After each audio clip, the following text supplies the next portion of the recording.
Dave Chappelle recently disclosed the actual motive behind Oprah's absence throughout the previous year and her purported role as Epstein's primary link within the entertainment industry.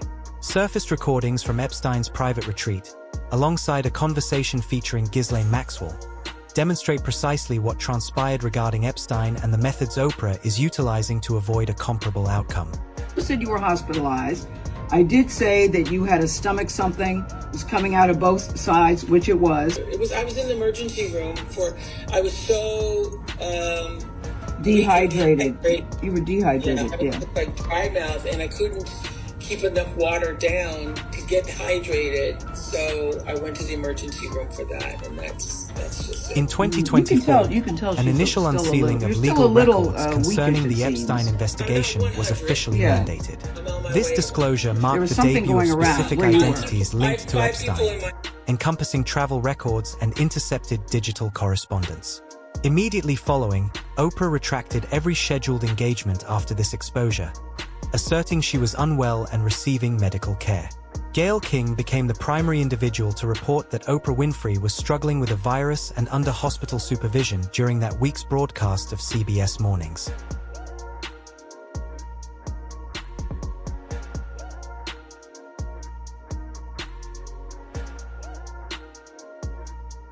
Very happy to say joins us right now in studio. I'm so glad you are here. And I'm so sorry that Oprah can't. Yesterday she said, I'm going to rally. She had some kind of stomach flu where stuff was coming out of both ends. I won't get too graphic. But needless to say, she ended up in the hospital, dehydration, to get an IV. So it was a very serious thing. So it had to be. I hope she's okay. Yeah. She will be okay. Good, she will be okay. I hope she's not mad at me for sharing that detail. Currently, specifics are surfacing indicating that this illness served as merely a pretext to retreat from public attention because Oprah's identity was hidden within those records. Following the fresh disclosure of Epstein documents by the Department of Justice, the complete narrative is finally available. Oprah's name is cited over 100 times regarding Jeffrey Epstein, and purported travel records from the Lolita Express, Epstein's personal aircraft, indicate that Oprah traveled on no fewer than 11 separate journeys with Jeffrey. While merely traveling on the same aircraft as Epstein does not establish criminal activity, it remains remarkably startling how Oprah consistently happens to be present in compromising situations. She attended Diddy's freak-off gatherings, Harvey Weinstein's yacht festivities, and is now linked to Epstein's private jet and Zorro Ranch. When Oprah was asked regarding these matters, she remarked that it causes her great distress when individuals speak negatively of her, maintaining that despite living a respectable life, she has never caused injury to anyone. Some of the crazy stuff that's written makes me so sad because I've lived such an honorable life, and I'm not trying to make myself look like Miss Goody Two-Shoes, but I really do, one of the things that Maya Angelou had said to me years ago is that I am obedient to the call. So I've done like you all have done. I mean, I can honestly say that I have never done anything to consciously cause harm to another person. I can't think of one thing that I would have done in this life. And I feel that from y'all too, some good people in here. And so to hear people say things that are just crazy, like I'm a part of a cabal and there's a whole conspiracy with children, that stuff makes me sad. Remember that this is the identical individual whose educational institution was compelled to close following the emergence of sexual misconduct claims. In 2017, Oprah established the Oprah Winfrey Leadership Academy for girls within South Africa. Only a short time afterward, the academy encountered a major controversy involving a faculty member, which detractors argue tarnished Oprah's meticulously maintained philanthropic reputation. During that same period, accounts of young females vanishing also began to surface. Shortly thereafter, a female dormitory supervisor was charged with physical and sexual violations. Over 15 students stepped forward with grievances regarding abuse. Certain pupils subsequently interrogated how much the administration understood during that period. Purportedly, numerous students asserted that Oprah was fully aware of the ongoing occurrences. Regarding Oprah's response to the circumstances, she contended that these girls were likely disoriented and lacked credibility. Furthermore, according to various internet sources, Oprah allegedly defended predatory behavior, suggesting that children experience positive feelings when they are being targeted. To please come forward. Oprah is not the sole individual within the entertainment industry entangled in this situation. Diddy, Harvey Weinstein, and R. Kelly are also implicated. Each time significant records are revealed, the business attempts to feign non-involvement. Dave Chappelle was the primary prominent figure to disclose the reality, stating that everyone is compelled to remain silent due to the multi-million-dollar agreements they endorsed. Dave mentioned that he was presented with $50 million, yet he declined because he recognized they intended to utilize those funds to dictate his behavior. Oprah even attempted to degrade Dave Chappelle for refusing the offer. Avoiding these legal obligations was the superior choice Chappelle ever executed.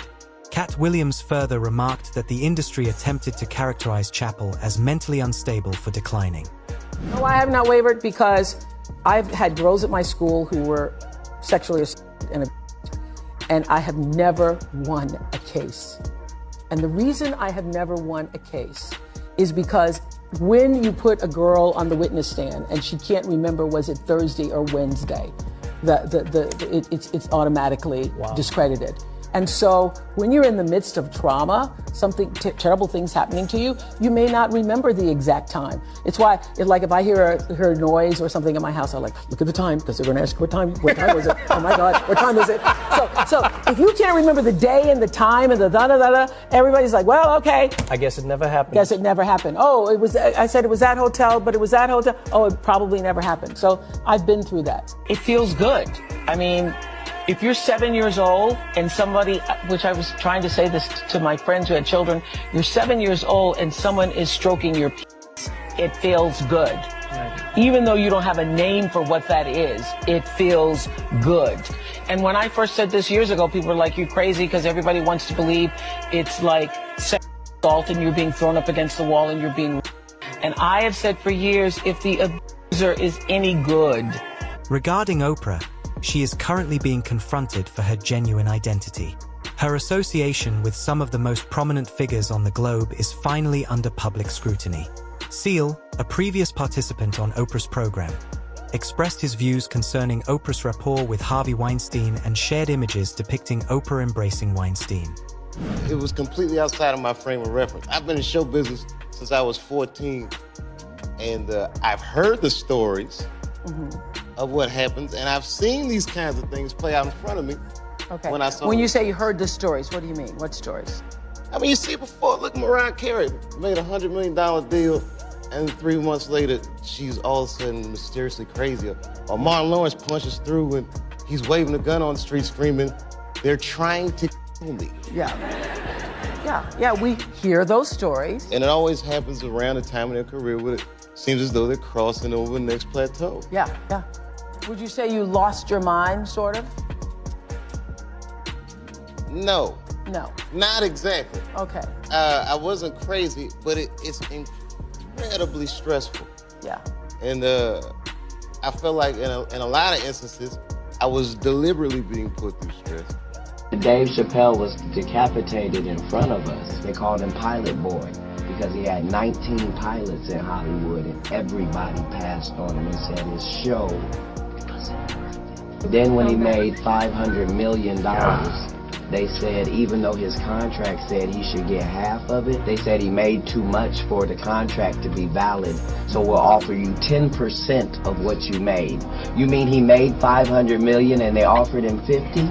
Yes. And he said, what do you think my fans are gonna say when they find out you offered me 10% of what I made you? And they said, your fans will believe that you're a crazy kid by the time you get home. He got on a flight in LA, and by the time he got to Ohio. Lately, a fresh video is spreading rapidly, displaying vintage clips from the Steve Harvey program where a participant uses an Oprah-sanctioned youth-preserving ointment crafted from human prepuce-originated fibroblasts, which has reappeared during the 2026 Epstein document disclosures. Speculative analysts assert that famous personalities utilize these items for everlasting vitality, associating the cosmetic sector's collection of newborn prepuce cells with purported upper-class victimization. Oprah publicly supported victims of sexual assault In the wake of numerous allegations against Harvey Weinstein, singer Seal Instagrammed this meme. Showing Winfrey kissing the disgraced mogul, it reads, "When you have been part of the problem for decades, but suddenly they all think you are the solution." Please welcome Seal! The 54-year-old who's appeared on Oprah's show captioned his post, "Oh, I forgot, that's right. You'd heard the rumors, but you had no idea he was actually serially assaulting young starry-eyed actresses. My bad." While Weinstein maintains his innocence, Seal hasn't commented further, and Oprah has not responded. This moment is a really powerful time for everybody to get woke. Fans have come to her defense, pointing out Winfrey is a assault survivor. They also posted pics of Seal's ex, Heidi Klum, kissing Weinstein too. This is the identical commodity that Sandra Bullock disclosed during the Ellen DeGeneres program. She mentioned that she and various performers from Ocean's 13 utilized a microneedling skincare procedure that administers a concentrate derived from prepuce to remain youthful. Peter J. Nygaard, a former participant on Oprah's show, was actually captured on recording attempting to influence women of color to provide him with their terminated fetuses. It is completely repulsive what is occurring within the entertainment capital. Utilizing regenerative cells and plasma from other individuals, particularly minors, is significantly more prevalent than you may imagine. I'm going to put a little on your hand. I'll do that. Oprah did. Yeah, Oprah did it. All right, so here, we're going to rub it right in. How come it's red? I'll show you in a sec, Steve. So this is made from growth hormones of human... Look, the wrinkles has just disappeared. I can't even ball my hand up. So it's made from human foreskin.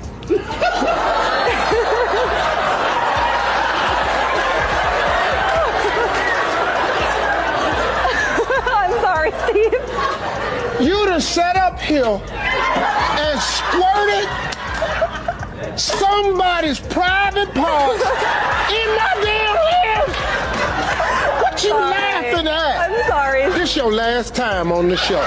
This your last time. Not coming up in here. Concerning the location from which they were obtaining these cells, Epstein's Zorro Ranch in New Mexico is believed to be the site where these procedures occurred. As Epstein's Zorro Ranch is being excavated in search of concealed remains, many survivors are stepping forward asserting they were sedated, had reproductive organs and semen extracted from their frames, and regained consciousness near clinical machinery, unaware of their whereabouts or the events that transpired. Stem cell technology that Peter and I are investing in is called SCNT, which takes the egg of a young, perfect woman specimen, takes the egg and takes out the nucleus and puts our DNA in the nucleus. They just go in and take it out. It's painful, right? Huh? Is it painful? Yeah, a little bit. And this is part of this genetic greatness that we don't see in any other race on the planet. These curvy, sexy black women from Africa. You girls have a kind of a monopoly on this genetic perfection, and we want some of that. So, girls, for $100, we will pay you for your egg. No, you gotta be out of here, monkey. You want You can get paid a lot more than that. So how much do you want for it? Let's bid. I bid $500 for you know. I'm prepared to outbid him anyway. Whatever I bid, he's gonna outbid me. I bought about $60,000 worth of eggs. Yeah. If you have a abortion, that's very valuable. You know, umbilical cord, you know, and placenta, you know, even your period blood is so rich with stem cells.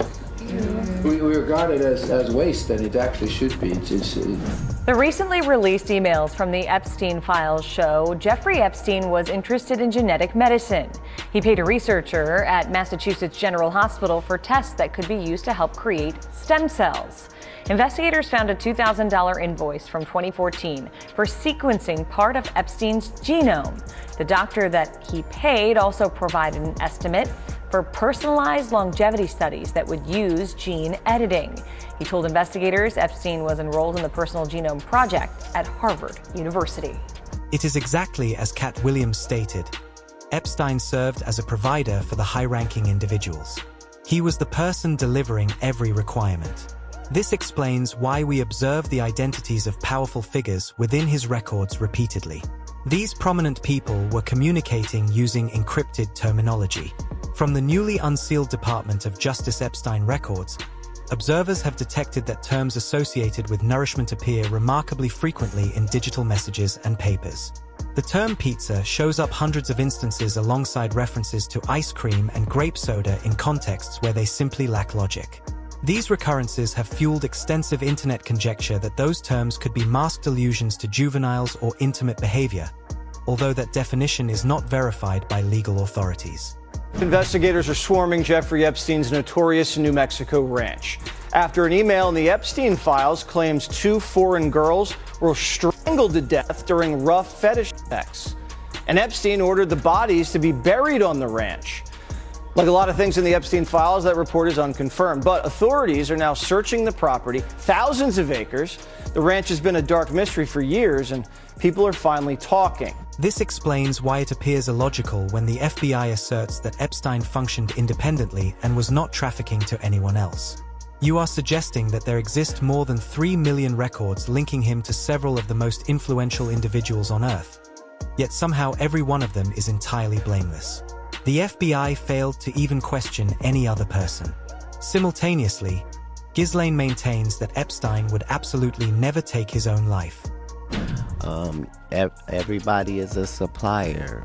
Epstein, Weinstein, like these guys knew what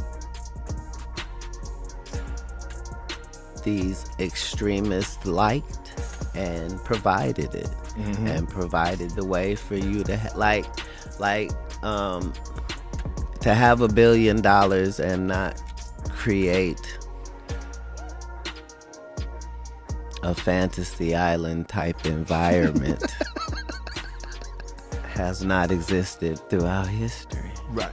I mean, if I was going to run some global power organization, I would try to co-opt every single leader, try to stick them in, offer support, bring them out to wherever the fuck I have my big meetings, fly everybody in private jets, talk about the climate crisis. All organizations have to follow the same rules. Yeah, that's wild. Recruitment is an important facet of all. We have to get some young global leaders. Well, understand, this is the only reason that we can talk about these big Illuminati-like entities at this period of time. It's just because of time. Like, they aged out. Like, you can't get in new, so everybody got decrepit over there, and they can't exchange, really, through this period of history. And so that's how we ended up with the Bob Lazars and everything. Throughout history, you could really, it was much easier to get people to not tell nobody. Right. As part of your job. You know what I mean? Following the search of his Zorro Ranch, Epstein's private retreat, Little St. James, is once again being scrutinized. This location was so terrifying that one survivor asserted in her sworn statement that she was so frightened by Epstein's actions toward her, she attempted to depart by swimming. In her deposition, the victim remarked, "I had previously made 2 attempts to flee. There was one instance when I tried to swim away from the island after being violated 3 times and after Ghislaine had withheld my nourishment. I was ready to perish while swimming and attempting to break free from that island during that evening." You've seen most of the files. Who, if anyone, did Epstein traffic these young women to besides himself? Himself. There is no credible information. None. If there were, I would bring the case yesterday that he trafficked to other individuals. And the information we have, again, is limited. So the answer is no one? For the information that we have. In the files? In the case file. So you think he did not die by suicide, given all the things we just talked about? I do not believe he died by suicide, no. And do you believe that, do you have any speculation or view of who killed him? No, I don't. I certainly never witnessed the president in any of, I don't recall ever seeing him in his house, for instance. I actually never saw the president in any type of massage setting. I never witnessed the president in any inappropriate setting in any way. The president was never inappropriate with anybody. In the times that I was with him, he was a gentleman in all respects. Identical identities, the same social groups, and the same hush whenever an event like this emerges. Whether it involves legal agreements, associations, or dread, something is evidently preventing individuals from voicing the truth. And the handful who actually do always appear to face the consequences. But what are your opinions? Is this entirely a series of accidents, or is there something more significant occurring behind the curtains that we are just beginning to witness? Post your reflections in the remarks underneath. And if you desire further analyses such as this, ensure you like the recording, subscribe, and activate alerts so you do not overlook what follows. Officially, it is Little St. James, a speck of a Caribbean island that Jeffrey Epstein purchased in 1998 for just under $8 million. But over time, under Epstein, it took on other unofficial names, like Pedophile Island and Island of Sin, just to name a few. And while it hosted some of the world's most powerful and famous people, or maybe because of that, it was a lush, extravagant, and tropical mystery to the outside world. Until now. This week, Democrats in Congress released more than 70 photos and videos that were shot when the feds converged on Little St. James back in 2020, a year after Epstein died in custody. They photographed every room, every detail, every nook and cranny and closet and windowsill. And if you're expecting to see grotesque evidence of sex crimes, it ain't there. And if you're expecting to see luxurious showroom-styled finishings and culture and class, it ain't there either. The place is just kind of run down, neglected, and quite frankly, it's shabby and random. We can't say this for sure, that this is exactly how Epstein left everything, but there are clear indications that this is how he lived there. Devoid of taste, devoid of rich people refinement. Basically, he was a classless imposter, just junk everywhere. The main house, once a glittering multi-million-dollar mansion, is just sort of a chaotic mess. Boxes are stacked everywhere. Papers are kind of just scattered. Furniture is just shoved into corners and up against walls. Bookshelves are empty. Things look like they're kind of under construction, half done. Sort of like a college student abandoning a dorm for the summer. The bedrooms, where Epstein put up his A-list guests, are sparsely decorated. And everything is just kind of like white. No real decor. Certainly no taste. The tech, totally outdated. But it's there, folks. It's there. Cameras in multiple rooms. And a telephone, it's there too, with some of Epstein's associates on speed dial. And you can read some of their names, but not all of them, because see those black scratches? Those are redactions. You can only wonder who they are under there.